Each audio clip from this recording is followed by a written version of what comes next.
네, 안녕하세요. 빌딩 지향생입니다. 안녕하세요. 서현웅 마스터입니다. 최근에 뉴스 한번 보셨어요? 연예인 박명수 씨 아내분 건물로 공실이 났다고 지금 난리가 났다는. 맞습니다. 네네. 예전에 스타벅스 입점해가지고 임대료도 많이 높이고 실차익도 많이 본 걸로 알고 있는데 현재는 또 공실이라고 하시더라고요. 하나의 스타벅스가 왜 나갔어요? 스타벅스가 나간 게 아니고 정확하게는 그 홍대 건물을 이제 새로 사셔가지고 지으신 거죠. 지으셔가지고 이제 임대를 내보내야 되는데 연말이고 연초고 경기가 안 좋고 뭐 이러다 보니까 잘 안 되고 있는 것 같습니다. 실제로 대표님들도 다양한 건물들을 지으셨잖아요. 네. 지금 공실 문제는 발생하지 않으셨나요? 저희도 예전과 다르게 예전이 막 문의가 만약에 막 50명이 전화가 일주일에 왔다 그러면 지금 조금 한 30명 정도로 줄은 이런 느낌? 체감이 그렇습니다. 찾는 분들이 조금은 줄어들었어요. 그것 때문에 저희도 요즘 고민이 많습니다. 어떻게 하면 이제 요즘같이 어려운 시기에 더 잘 맞출 수 있을까? 뭐 이런 고민을 하고 있습니다. 지금 같은 시기에 어떻게 더 잘 맞추면 더 빚이 날 거라는 예상을 하기 때문에 그럼 지금 공실 난 건물이 없는 건가요? 현재는 없고요. 맞춰야 될 건물이 이제 두 개가 있는 거죠. 준공이 떨어진 건대 건물을 임대 이제 맞춰야 시작한 지 되고. 이제 한 달이 안 됐기 때문에 네. 뭐 열심히 하고 있습니다. 그렇죠. 그리고 이제 조금 있으면 준공이 날 사당동 건물에 대해서도 이제 임대 맞출 준비를 또 하고 있죠. 어떤 식으로 지금 맞추실 예정이세요? 화양동 같은 경우는 좀 다양할 것 같아요. 뭐 사무실이 통으로 들어올 수도 있고 음식점이라든지 아니면 네일 아트라든지 타투샵이라든지 뭐 분야를 해서 논다 그러면 그런 것들이 들어올 것 같고, 사당 같은 경우는 상가가 들어올 확률이 굉장히 크죠. 사당동 같은 경우는 대로변이기 때문에 이제 안테나성 매장이라든지 이런 상가가 들어올 것 같습니다. 업로드된 영상을 봤는데 남부터미널역에 올라간 그 건물을 네, 맞아요. 곳에 임차를 새로 맞추셨던데 거기도 사실 임차인이 좀 어려웠었어요. 만기 전에 퇴실한다고 해서 저희가 이거 맞췄죠, 중간에. 그걸 어떻게 해결하는 거예요 도대체? 잘 지으면 돼요. 그리고 임차인들이 보러 왔을 때 와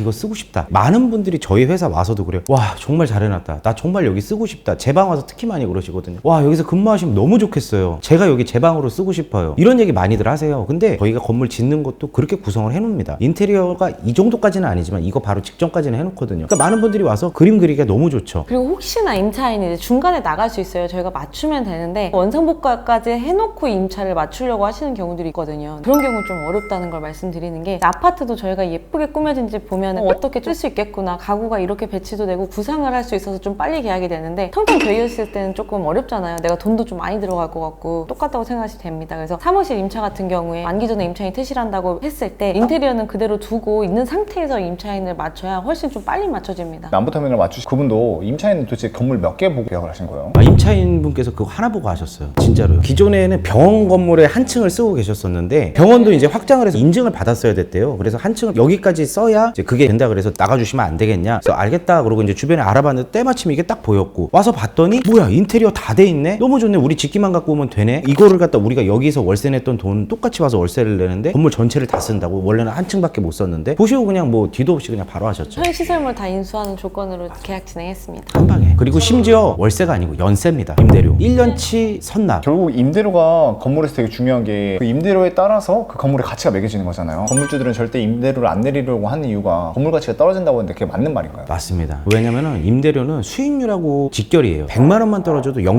몇이 떨어지거든요. 수익률로 따졌을 때. 그럼 매매가도 떨어진다는 얘기예요. 물론 자리가 정말 좋아서 땅값으로만 이 매매가를 정할 수도 있는 곳도 있지만, 땅값 플러스 이런 건축물의 수익률까지 더해지면은 그것만큼 이제 완벽한 게 없거든요. 일반 사람들이 대부분 이제 나 건물 살래 그러면은 입지 좋은 거, 그 다음에 새 건물이었으면 좋겠어, 그리고 월세 잘 나왔으면 좋겠어, 이게 보통 삼박자거든요. 그런 건물을 저희는 만들어내고 있죠. 그래서 혹시나 이제 임차 의향이 들어올 때 뭐 임대료를 깎아달라 할 때 렌트프리를 뭐 한두 달 주더라도 임차인과 협의하시는 게 나중에 매각할 때 좀 수익률 맞추는 데 수월하십니다. 그 임대료를 책정하는 그 방식이나 기준점이 있으세요? 주변 시세도 보고 책정을 하고요. 이 주변에서 현재 나갈 수 있는지도 검토하고 진행을 하고 있습니다. 예를 들어서 저희가 저희 회사 같은 건축물을 양재동에다가 지어놨다고 생각해요. 사모물산 앞에다가 똑같은 면적이 나오더라도 저희 회사 같은 월세를 받을 수가 없거든요. 그 동네 임대료 시세가 정해져 있기 때문에 아무리 건축물이 너무 좋다고 해도 어려운 거고, 그리고 두 번째는 그 동네에 주로 이제 어떤 회사들이 들어와서 어느 정도 매출을 일으키는지, 이게 굉장히 중요합니다. 연매출 100억, 200억, 300억, 뭐 500억, 1000억, 몇천억 하시는 회사들은 임대료 막 4천만 원, 5천만 원 이런 거 아깝지 않거든요. 직원 복지에 더 신경을 쓰기 때문에. 비용 처리도 하시고. 그렇죠. 어차피 회사에 돈 있으면 뭐 할 거야? 돈 써가지고 직원들이 더 만족할 만한 인테리어라든지 환경을 만들어 놓으면 직원들 만족도도 훨씬 좋기 때문에 매출이 높아서 건물 임대료에 투자할 수 있는 회사가 많이 모여있는 곳 같은 경우는 건축물에 돈을 많이 들여도 가치적으로 인정을 받고 실제로 임대료가 그렇게 들어온다는 거죠. 그래서 저는 그런 지역들을 되게 중요하게 봅니다. 여기서 임대료의 가치가 건물 외반이 더 중요하나요? 아니면 내부 인테리어가 더 중요하나요?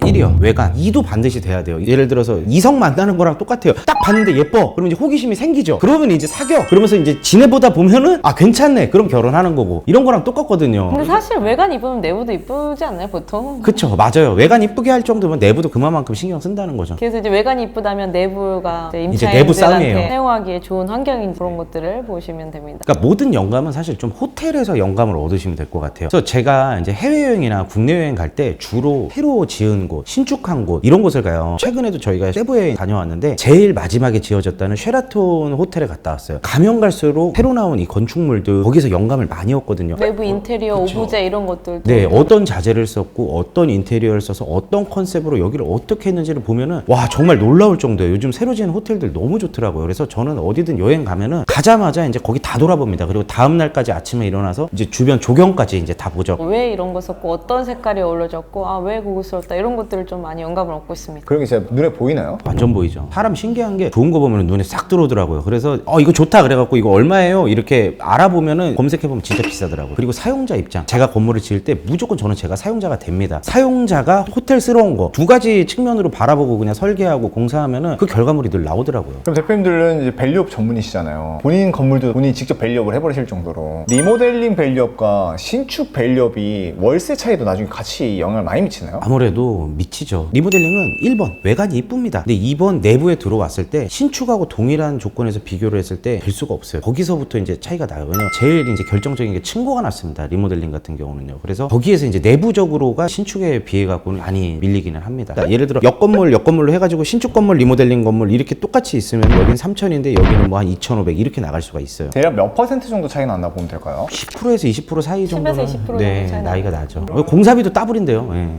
대표님들이라면 20% 싼 리모델링으로 사업으로 들어가실 거예요? 아니면 신축으로 들어가실 거예요? 그거는 제 재정 상태에 따라 다를 것 같아요. 돈이 여기까지만 되면은 리모델링으로 들어갈 거고 같은 위치지만 내가 돈을 더 쓸 수 있는 여력이 되면은 신축으로 들어갈 거고. 리모델링인데 내가 이만큼 지불해서 값어치가 있어. 그럼 거기에 들어가고 신축은 또 내가 값어치가 있으면 들어가는 거고 사실 뭐 리모델링이다 신축이다 이 차이는 없는 것 같아요. 루이비통 살 돈 있으면 루이비통 사는 거고 에르메스 살 돈 있으면 에르메스 사는 거고. 잘하면 저희가 하는 정도의 리모델링 수준이라면 저희는 진짜 신축과 같은 효과이거든요. 내부 같은 경우에는. 저희 인테리어에 돈 진짜 많이 씁니다. 리모델링. 대표님들 하는 건 거의 통임되잖아요. 즉 사무실을 기준점으로 잡고 많이 하시잖아요. 그럼 사무실을 보는 세입자들이 정말 많이 올 거 아니에요. 사무실을 보러 온 세입자들이 가장 많이 보는 거 주로 매력적이라고 느끼는 포인트가 뭐 어떤 게 있는 거예요? 첫 번째는 주차가 중요합니다. 편리해야 됩니다. 네. 많이들 물어보시는 게 이제 화장실이 안에 있어요? 밖에 있어요? 남녀 분류 화장실이에요? 이런 거 물어보시고 인테리어가 돼 있나요? 이런 것들 많이 물어보십니다. 기본이어서 얘기하는데 엘리베이터는 근데 신축이나 리모델링 건물들은 당연히 엘리베이터 있으니까 이제 이런 거는 당연히 이제 있는 거라고 생각을 하시고 그 정도 체크하십니다. 그리고 테라스, 휴게 공간. 어쨌든 일반 주거 지역에서는 일조권 사선 제한 때문에 무조건 테라스 공간이 나올 수밖에 없어요. 그래서 담배 필 수 있는 베란다 말고 의자 놓고 테이블 놓고 쓸 수 있는 테라스, 휴게 공간. 저희 옥상에도 있으니까 저희 PD들이 또 날 좋은 날에는 올라가서 거기서 막 점심 먹고 하더라고요. 그리고 내부 이제 마감 수준인데요. 바닥, 천장, 벽 그리고 조명 이거 굉장히 중요하고 그 다음에 이제 냉난방기 돌아가는 거 굉장히 중요합니다. 또 이제 중요한 건 접근성. 역에서와의 거리. 많이들 문의 주신 게 5분 이내로 해주세요. 역에서 10분 이내로 찾아주세요. 거의 보통 이 정도 5가지 안을 주고 의뢰를 하죠. 저희 중개사들한테. 소비자들이 좋아하게 하고 그들이 원하는 걸 다 세팅을 해주면 들어오는 거잖아요. 근데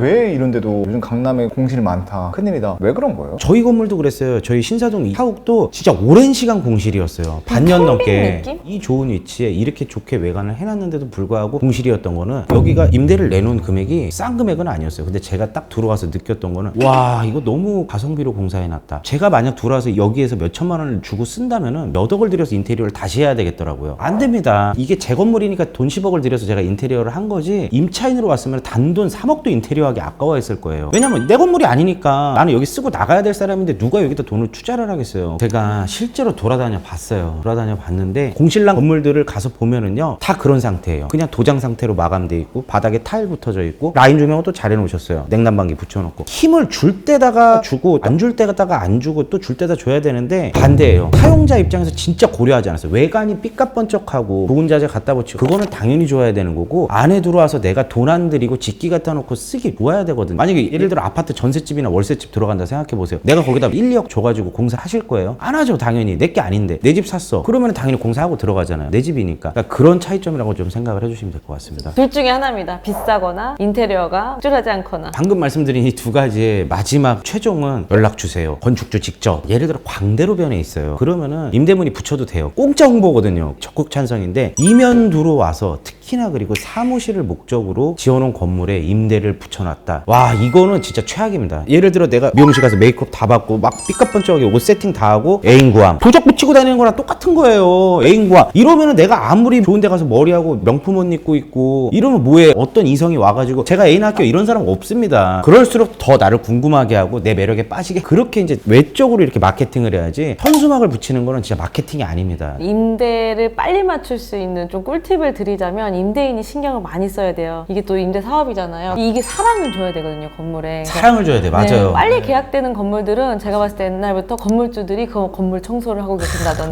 맞아요. 그림을 걸어 놓는다든지 뭐 향기 방향제를 놓는다든지, 심지어 나와서는 설명까지 해주세요. 이런 자재를 내가 왜 썼고 여기 주변이 왜 좋고 이 주변에 어떤 임차인들이 있다라는 걸 되게 설명을 많이 해주면 임차인들도 좋아하거든요. 그래서 계약이 좀 잘 되는 그런 경우가 있었어서, 건물주님들도 임대를 빨리 내놓으시려면 내 건물을 관리하시면서 사랑을 주면 빨리 나가게 되더라고요. 그리고 센스 있는 건물주분들은 이 일을 누가 합니까? 중개사들이 임차를 보통 맞추잖아요. 그분들한테 프로모션도 걸어요. 예를 들어 이번 달 안에 계약해 주시면 소정의 비용을 더 드리겠다든지. 그러니까 돈이 문제가 아니고 마음인 거죠. 그런 분들일수록 아무래도 공실 나는 게 적더라고요. 원룸이나 투룸고라고 할 때 방 차갑고 냉하고 막 거미 주차져 있으면 들어가기 싫은데 뭔가 따뜻하고 막 밤냄새 나면 들어가고 싶은 그런 느낌. 그러면 대표님, 마지막으로 이렇게 대표님들과 함께 하면 좋겠지만 그래도 혼자 해보겠다고 도전하시는 분들도 있을 거 아니에요. 있죠. 애매하게 공사를 안 하려면 어느 정도는 우리가 써야 된다고 생각을 할까요? 평당 1,000만 원 정도만 쓰시면 될 것 같아요. 평당 1,000만 원이 우리가 연면적이 200평이다. 그러면 20억이잖아요. 이렇게 단순하게 생각하시면 안 되고, 제가 아까 말씀드렸던 서비스 면적, 테라스 이런 건 연면적에 안 들어가거든요. 주차장 이것도 연면적에 안 들어가요. 그런 면적들도 어쨌든 다 시공을 하는 겁니다. 이런 것들 포함해서 평당 1,000만 원 정도면은 괜찮게 나오지 않을까 생각을 합니다. 그리고 공정이 어느 정도 진행되고 골조가 다 올라갈 시점에서 인테리어 이제 회의도 하거든요. 자재 선정하고. 그때 센스를 많이 발휘하셔야 됩니다. 그때 내가 정한 게 건물의 장기를 선택한다고 생각하시면 될 것 같아요. 그때 잘못 고르면은 나중에 시간 지나서 한 번 더 골라야 됩니다. 너무 특별한 거 말고, 너무 또 화려한 색 말고 좀 무난하고 고급스러운 그냥 거. 고급스러운 거 하시면 됩니다. 호텔을 많이 다니세요. 정 모르시겠다, 호텔도 잘 모르겠다 하시면은, 저희가 진행했던 그런 건물들, 프로젝트 진행한 건물들이 많잖아요. 가을때 한번 오셔가지고 저희 현장들 다 둘러보시면 정말 도움이 많이 될 것 같습니다. 혼자서도 하실 수 있으실 겁니다. 허마스터님이 비법을 다 빼가는 거 아닌가요?